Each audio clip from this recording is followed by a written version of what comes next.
This is episode 2 of Democracy After Disaster, a 9-part documentary podcast series best listened to in order from episode 1.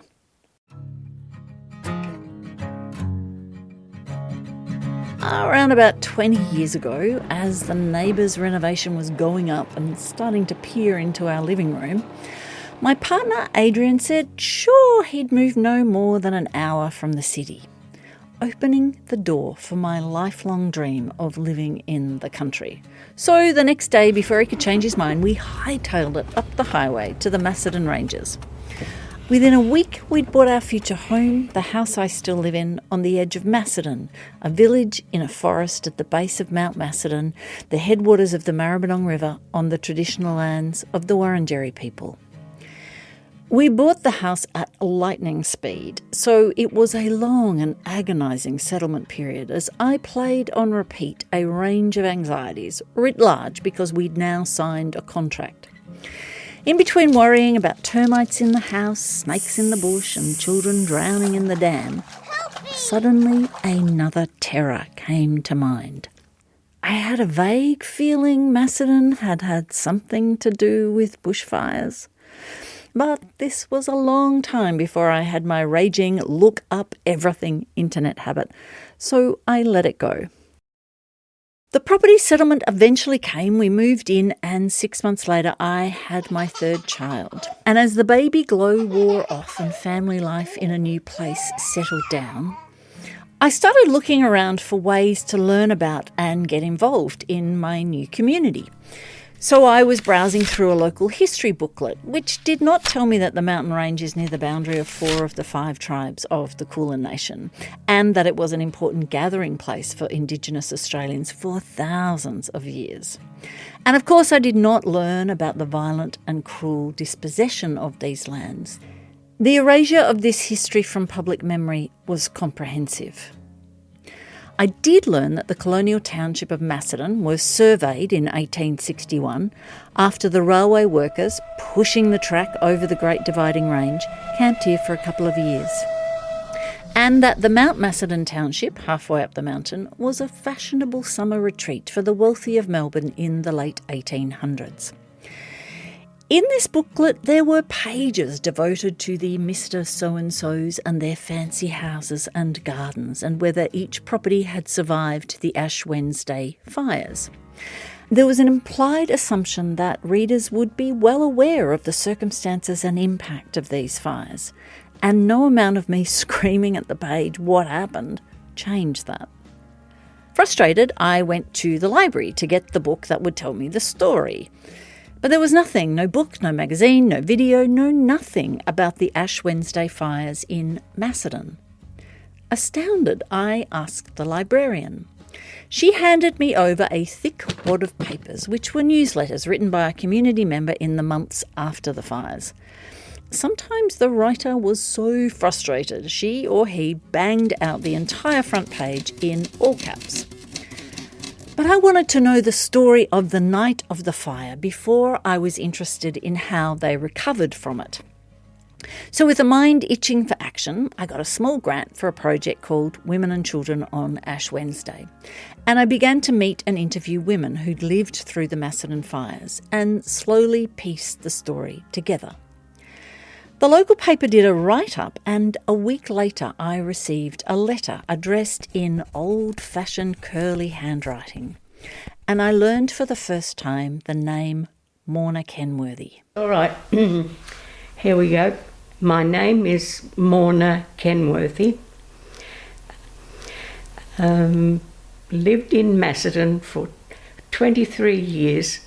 In 1983, the year that the Ash Wednesday fires occurred, my husband was captain of the Macedon Fire Brigade, and as his wife was in the Ladies Auxiliary in the Fire Brigade. Morna, it turned out, was a central figure in the Macedon fires, not because of her role with the Ladies Auxiliary, not because her husband was captain of the Fire Brigade, not because she had a dramatic story from the night of the fires.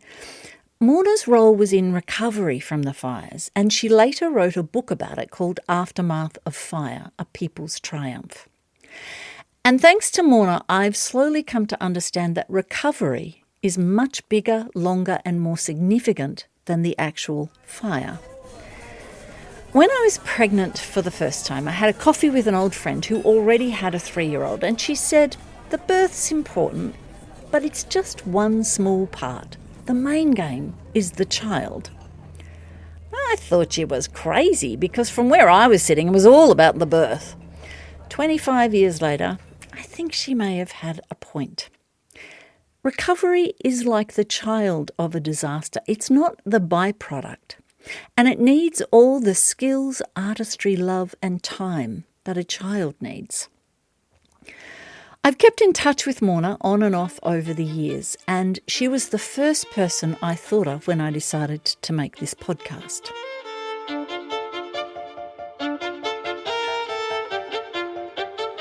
This is Democracy After Disaster, a podcast about power and money and how communities recovering from bushfire or any disaster need to be empowered in their recovery if they're not to be further harmed by the system meant to help them. My name's Kate Lawrence, and in this second episode, we're going back to 1983 and the Ash Wednesday bushfires, and we'll look at the twisted tangle that is government bureaucracy and the role it plays in democracy and recovery.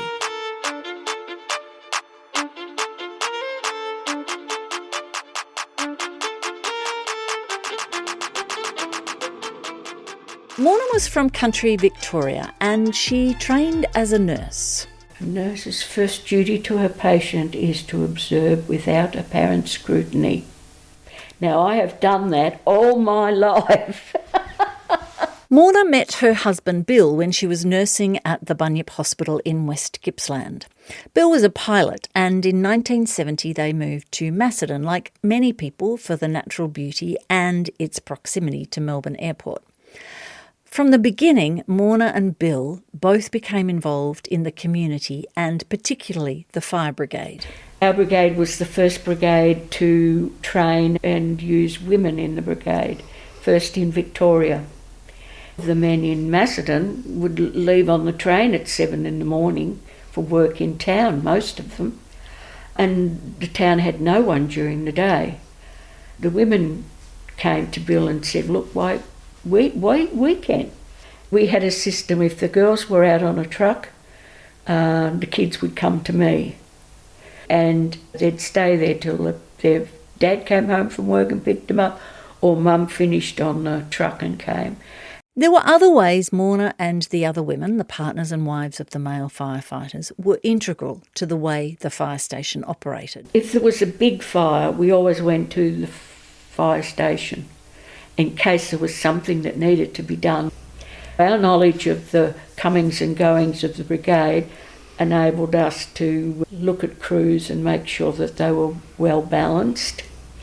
We were also there when people came back from a bad scene, like a car accident where people had been killed or suicides. And the other thing the women did was to go do a survey of the town and map out where the elderly people were, where the childcare centres were, where dams were. We looked at hazards. This was in 1982.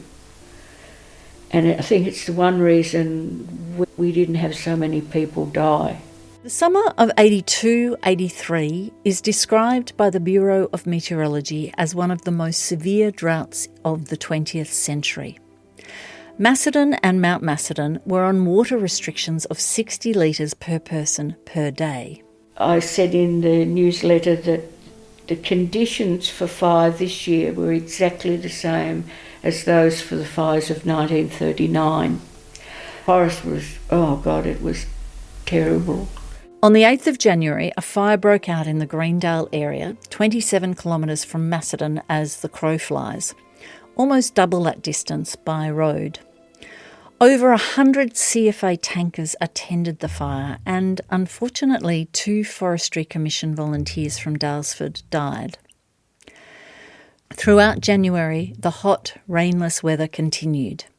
Then, on the 1st of February, a fire started much closer to home on the western flank of Mount Macedon near Braemar College. Began up the mount, accidentally by people using a grinder, set fire to the grass and away she went. It was a day of total fire ban and the fire spread quickly. The captain called for support, saying, "Make tankers 10, meaning send everything you've got." 27 houses were lost in that fire. 2 days later saw the most dramatic events in Australian politics since the sacking of Gough Whitlam in 1975. Good evening, and in a sensational day in Australian politics, Labor leader Bill Hayden quits just a few hours before the Prime Minister announces a general election on March the 5th. The general election would see a new Labor government elected, led by Bob Hawke. A week later, as the iconic Men at Work song tops the charts, a dust storm 300 metres high and 500 kilometres wide arrives in Melbourne. The winds lifted what topsoil was remaining on the land into the air and carried it hundreds of kilometres into the city. For the farmers, yet another heartache. And for the people of Melbourne, a graphic example of a drought many describe as the worst in living memory. The 16th of February dawns as another stinking hot day. Calls came in at 6 a.m. for more blacking out of the fire that had burnt 2 weeks before. Oppressive heat blew in on a strong northerly wind. And at 7 a.m, the day was declared a day of total fire ban. By midday, it was up to 43. We were monitoring the fires that were starting in South Australia. And then we heard that there was a fire at Trentham. East Trentham, where the fire started, that would eventually destroy Macedon and Mount Macedon, lies 15 kilometres due west of the mountain range. And with the wind blowing a gale from the north, the fire was close, but not heading towards Macedon. Trees had hit the power lines and sent a spray of sparks into the grass. And we thought, oh.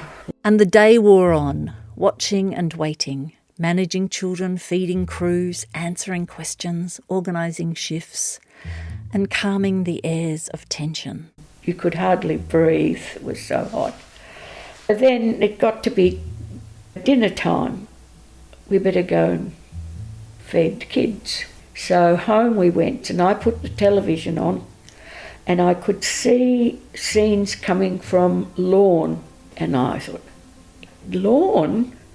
And I thought, holy heck. And I'm looking at the television and thinking, those poor people. Next minute there was a big blast of hot wind came through, blew all the kids' things off the wall, and the heat, it was searing. And calls started coming in. In this era of landlines, the Fire Reporting System, or FRS, was a network of 5 home phones where 5 women are connected to the brigade and each other through the phone system. And when the phone rings in one house, it rings in all 5 houses. The women have a crew list and know who's available and where they are.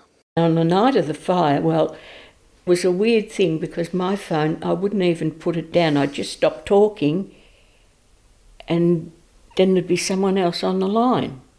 But I didn't put the phone down. Calls started coming in from people. There's fire here or there's fire there.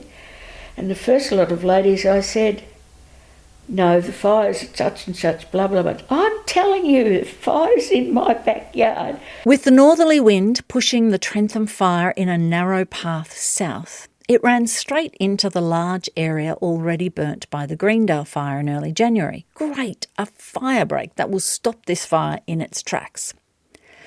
But as we heard in the last episode, Victoria's typical weather pattern is for a hot northerly wind to swing around to a cooler wind from the southwest, which sent the Trentham fire in a wide sweep, racing straight towards Mount Macedon, covering at least twice the distance between 8 and 9 p.m. as it had in the previous 4 hours. Then came February the 16th, 1983, a day that would need no label. It already had one, from the Bible. It was Ash Wednesday. So I set about getting us organised. I had no curtains or anything on our windows because the view was so beautiful. So I nailed up some blankets over the windows in case the windows were broken and the glass wouldn't come inside. Another fire started at East Trentham, north of Melbourne, neighbouring the grand old Macedon district, much of which would later be destroyed.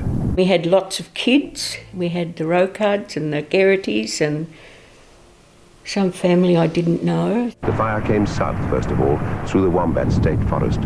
Once a haven, it would be no sanctuary this day. We had dogs and chooks and guinea pigs and cats. The fire swept towards the town of Macedon just after nightfall.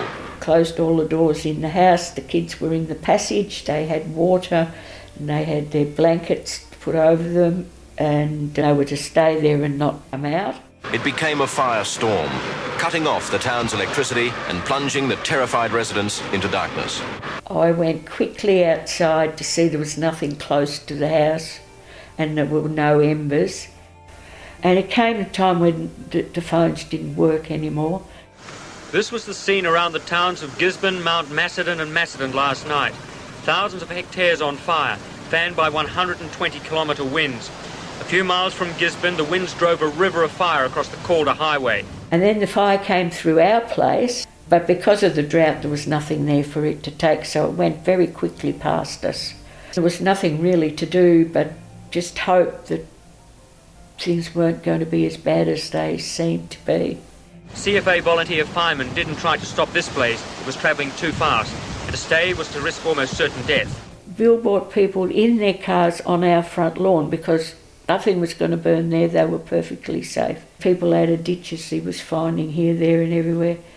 Residents who fled the fire said conditions were chaotic as the driving wind and dense smoke cut visibility to less than a dozen metres. There were several accidents with cars running off the road and hitting power poles or striking other vehicles as their occupants tried to flee to safety. Inside the house, fire had long gone past our place and we washed dishes. My little fire from the fence wood that was still burning, I kept feeding it so we could have a cup of tea, and we just quietly, no noise or anything, just watched the fire go. Once a very beautiful little town, the town of Macedon. The homes on either side of the road here were more than 100 years old. They were part of Victoria's heritage, and now they're totally wiped out. As you can see, there's the burnt-out wrecks of cars and just the shells of houses.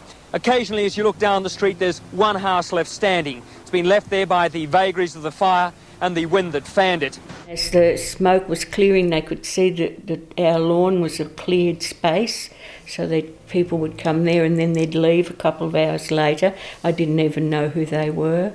The district, still recovering from those savage bushfires of just 2 weeks ago, has been completely devastated this time. The historic towns of Macedon and Mount Macedon are left now with just an odd few buildings standing. So I took the blankets down from the windows and we watched the mount burn. It was just like a fairy.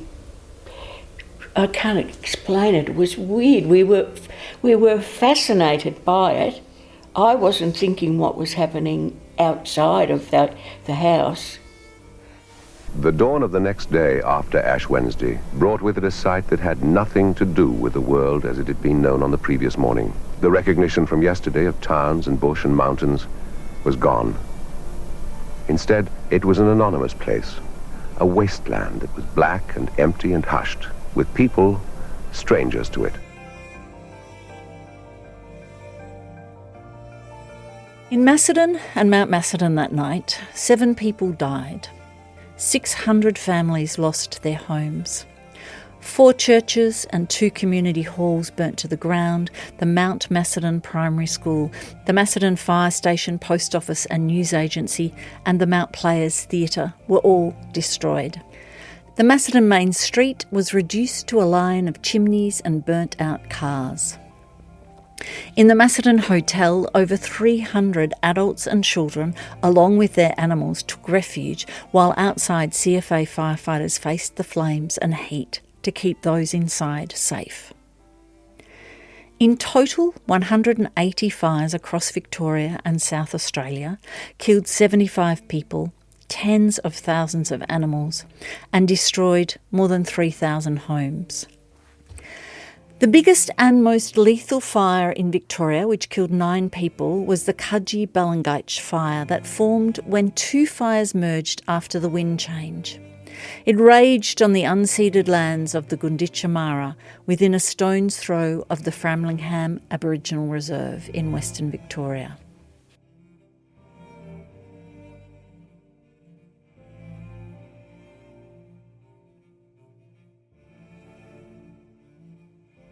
Meanwhile, in Macedon, throughout the night of February the 16th, people continued to come and go from Morna's house until eventually it was morning and Morna stepped into the role which, unbeknownst to her, she'd been preparing for her whole life. Then it was morning again. Fire trucks came in to our place, wanting to know where they could get some first aid. I boiled the billy up and I made weak saline solution so that I could bathe eyes, which was the most problem for the firefighters, their eyes. And then the word must have got around because trucks kept coming in and out for this and that. Have you got a bandage? Yes, yeah. And then people came in with burns.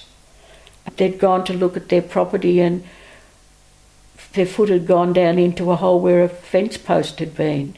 And there were embers in there and they'd burnt their feet. Like nurses the world over, Morna was a natural port of call for those with injuries and fears. And with a constant stream of people coming to her, Morna didn't leave her house for a few days. And then we went up to the town and the kids went straight around to see if the school was there, and it was. It was a saving, I think, psychologically for many of our kids, not to say they didn't suffer. And then, like an iron filing to a magnet, Morna found herself at the Macedon pub. As one of the few public buildings left, the pub instinctively became a community hub. And when Morna arrived and things needed to be done, she naturally joined the others and started doing them. And one thing led to another, and there she was, at the pub, every day, all day, doing what was needed. Because everything was in Gisborne. If they wanted a teaspoon, if they wanted sanitary pads, whatever they wanted was all in Gisborne. And I said, but the people are here. They want to stay here. And it was the only structure that was left, other than the school, that was available to be used. People knew, come to the pub, there was coffee, tea, someone to talk to. At the pub, it wasn't one person comes in a couple of hours or someone else comes. It was constant. Suddenly, people in Gisborne realised most of the people were in Macedon and they stayed there in the pub, and everyone fed them and looked after them, and they had no reason to go anywhere else.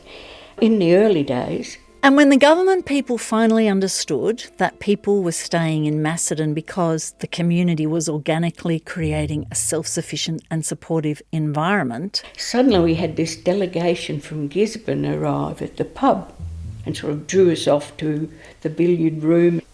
Some were suits, some were in uniform, very official looking. We were sitting down and they were standing up and they lectured us. There's no other word for it. They said we were preventing people from getting the aid they needed. We were preventing people from being registered. We were preventing people for getting contact with relatives who were worried about them. I started to cry, and I cried and I cried. I was crying because I was appalled that someone would see what we were doing as something against the people. Nothing that we did was done against the authority. It just happened, and they wouldn't believe that. Macedon burnt down, so people came to Macedon. Morna was giving everything she had for as many waking hours as there were in a day. She was doing the work the government could have been doing, and instead of being supported or even thanked, she was attacked. She couldn't get them to see that the community wasn't trying to undermine the government's efforts, and with a bit less hubris, they could all work together for a better outcome for everyone. Morna was gutted. Was she going to be forced to abandon her community when they needed her the most? Luckily for her and the people of Macedon and Mount Macedon, from the wings stepped an unlikely ally. The Salvation Army lady, quite an elderly person, she stayed back and came over and put her arm around me and she said, "Don't you worry, dear." She said, "We go where the people are." And they were really good people to work with because they were practical. They weren't too bound up by rules and regulations. So Morna doubled down on her resolve, and she now knew they were in a fight to have agency, to be heard, to be active participants in their own recovery, and that many of those who were there to help only wanted to do so on their own terms. There was a debriefing done for the people who worked in various departments, and I asked could we be part of it and put in a report, and I was told no, this was just for government people who'd put in. And I thought, you're losing so much information. So we just wrote our own report, put it in, God knows where it went. That Morna made this request was a sign of the changing nature of community, now demanding to have a say in how they were governed, more than simply ticking a box every 3 or 4 years. That it was rejected outright was a sign of how lagging the government was in understanding this change and being able to respond to it. They were working on the premise that the people wouldn't be able to help themselves. They would need this plethora of groups to come in and look after them. And then the strange thing happened that having come in to look after us, you then had to qualify and quantify loss before they'd help you. And the other thing that was noticeable too is that these people who were helping us were only there for the 9 to 5. We were close enough to Melbourne that people could come up in the morning, do what they were doing and go home at night. Now that never happened before. So maybe in 2009 when Steve Pascoe said, "We need to get ahead of government because they're going to bugger us up if we don't." He was channeling the lessons learned through bitter experience by communities who lived through the Ash Wednesday fires 26 years earlier. Morna faced what Steve feared, a rigid, mechanistic, power-wielding government response, riding roughshod over the needs and traumas of those impacted. But how and why would people who take on the role of public servant become so blind to the needs of the people they were there to serve? To have any chance of understanding this, we need to leave Macedon for a little while and take a look at the enormous and multi-headed hydra that is government bureaucracy. The thing we make fun of endlessly. Hello, I'm from Centrelink. Did you recently commit the crime of accessing Social Security? If so, you will have received a polite letter from us over the Christmas holidays indicating that you might need to pay us a shitload of money. You may also receive a visit from our friendly debt collectors. Merry Christmas. The thing that can and does hold immense power over our lives. So where and how exactly does bureaucracy fit into a democratic system where we elect people to make decisions on our behalf, not have those decisions made by nameless appointed administrators? How does power work in bureaucracies? And how can we make it work for us, not against us? Because we do need government and we need public servants. I think it's very important to understand that the civil service, the public service, is an institution of our responsible government system. This is Professor Andrew Podger from the Australian National University speaking on an ANU College of Law webinar. In Australia, the genesis of the public service goes back to a watershed report in the United Kingdom in 1854. Which started the idea that the public service should be a professional public service, employment based on merit, in order to ensure efficiency and to avoid nepotism and political interference. In a democracy, you've got two principles. You've got the democratic principle of rule by majority, but you've got the other principle of professional administration that's fair to all, that doesn't involve the tyranny of the majority, that constrains the political control of administration. Those two principles obviously have some tension, but they are both extremely important. So the will or tyranny of the majority, which we'll look at again in a later episode, is, it seems, to be moderated by the impartiality of the bureaucracy, presumably with the idea that the strengths of each negate the faults of the other, possibly using the same logic that dreamt up carbon offsetting. The result is that it's very rule-based administration, it's very hierarchical in structure, and it's very kind of slow and lethargic, I suppose you could say. So it's not swift and responsive in that sort of sense. This is Dr. Michael McGann, a senior lecturer in political science at the University of Melbourne. It's these characteristics of bureaucracy, rules-based, hierarchical, slow, that Morna and Steve knew would not and could not serve their communities in the wake of a disaster. But McGann argues that there are important principles of bureaucratic governance that underpin these less than ideal characteristics. Firstly, the idea that politics must be separated from administration, and secondly, that administrators must be tightly controlled by rules so that it's clear when they're stepping outside their authority. This means you ultimately, in theory, have a chain of accountability back to the citizens who elect the political representatives. Associated with that is also this notion that you should have a very impartial, neutral bureaucracy. So they're not supposed to be members of any political party. And part of achieving this is that it becomes a career-based public service. And that's designed to, firstly, bring in technically skilled civil servants who are experts in their field. And then because it's a career-based public service, that's supposed to mitigate the risk that they'll be liable and open to corruption and bribery. And then adherence to the rule of law, which is supposedly to ensure that everybody's treated equally and fairly by the administrative agents of the state. So let's just clarify. We've got public servants with decent job security and pay, so they're not corruptible, tightly bound by rules, using their expertise to only do what they're told to do by elected representatives, which they do impartially, equally and fairly.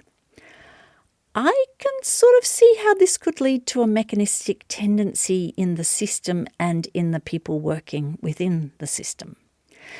Perhaps another description from well-known British public servant Sir Humphrey Appleby will help. While it has been government policy to regard policy as the responsibility of ministers and administration as the responsibility of officials, the questions of administrative policy can cause confusion between the policy of administration and the administration of policy, especially when responsibility for the administration of the policy of administration conflicts or overlaps with responsibility for the policy of the administration of policy.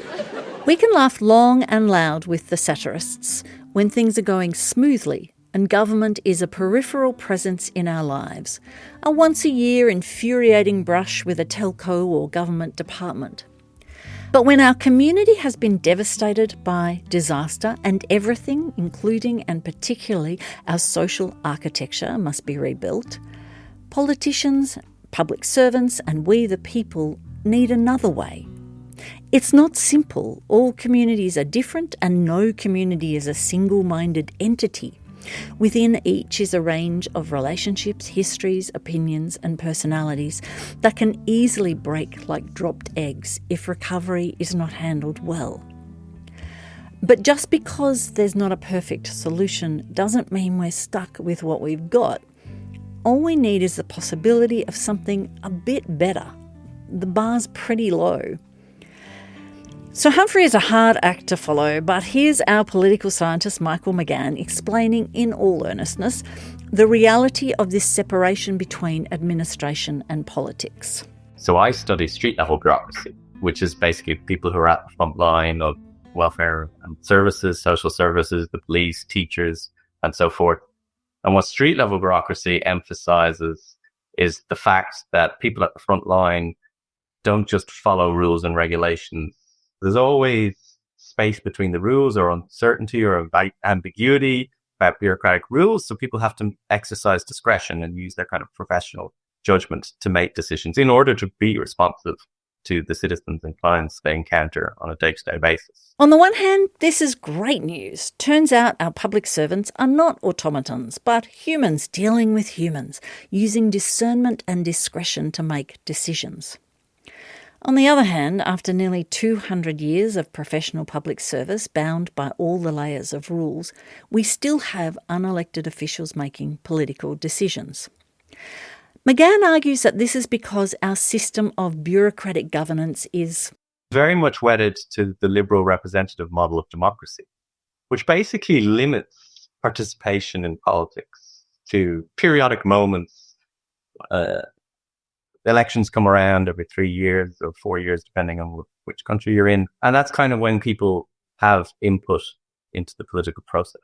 And aside from that, there's very little opportunities for people to be directly engaged in politics. And we kind of get a very passive citizenry. So again, the experts point to the model of democracy we're using, its design, to explain its failings, shining a light on the possibility of doing democracy and citizenship differently and better, which is what we'll explore in this podcast. In 1983, one person who was not a passive citizen was Morna Kenworthy. She was not going to sit back and allow strangers to dictate what happened to the people she knew and loved and the community she called home. Under the council regime at the time, set out in what was called the DIS Plan, short for Disaster Plan, a committee was established by council to guide the recovery, and there were several community members on that committee. They were all chosen by council. But like Strathewen, the people of Macedon and Mount Macedon were not convinced the institutions of government would protect and advance their interests. So we decided we'd need to have an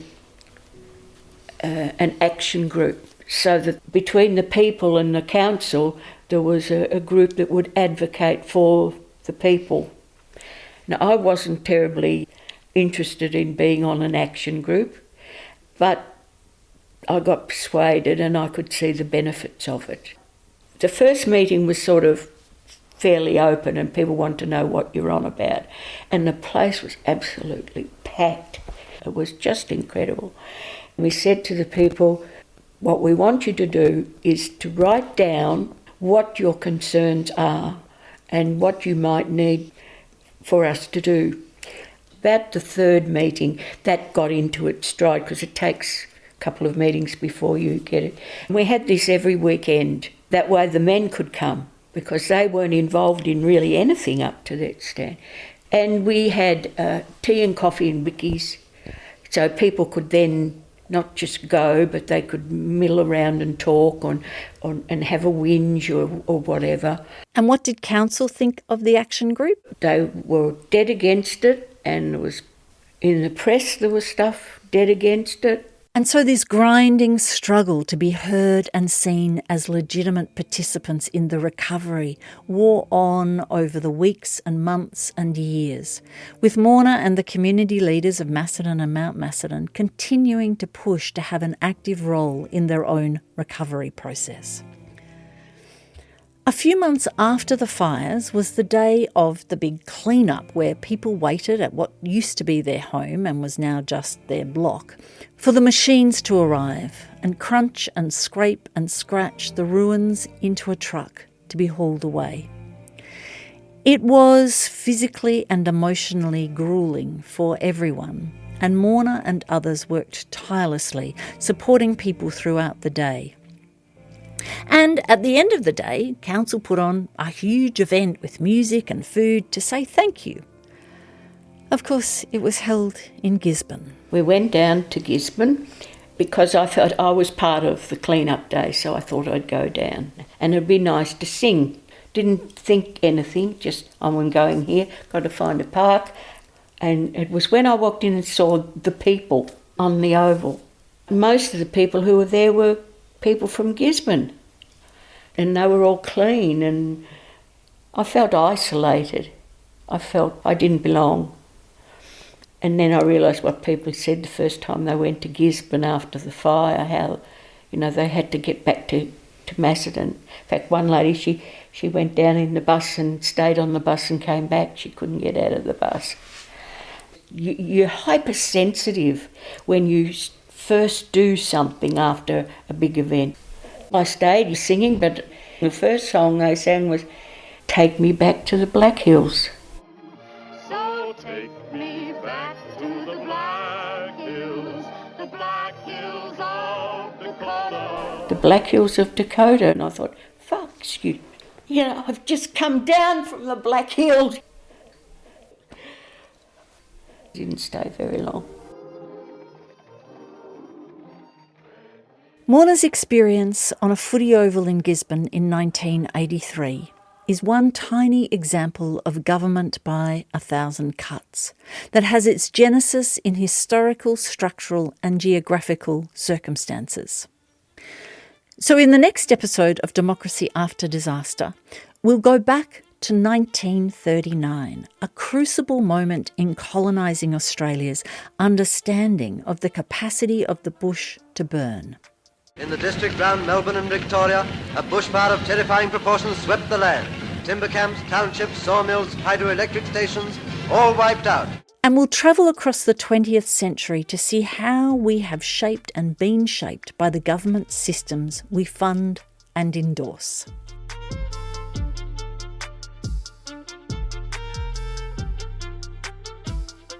Democracy After Disaster is written, produced and hosted by me, Kate Lawrence from Story Ground. This podcast was made on the unceded lands of the Wurundjeri people of the Kulin Nation, and I pay my respects to ancestors and elders and thank them for their careful and sacred use of fire in this landscape and their inspiring sense of community. This project is auspiced by Highlands FM community radio station and supported by a grant from the National Australia Bank. If you like this podcast, please rate and review it wherever you listen, and most importantly, tell your colleagues, friends and family. And if you have any comments, questions or feedback, please email me, kate@storyground.com.au. Thanks for listening.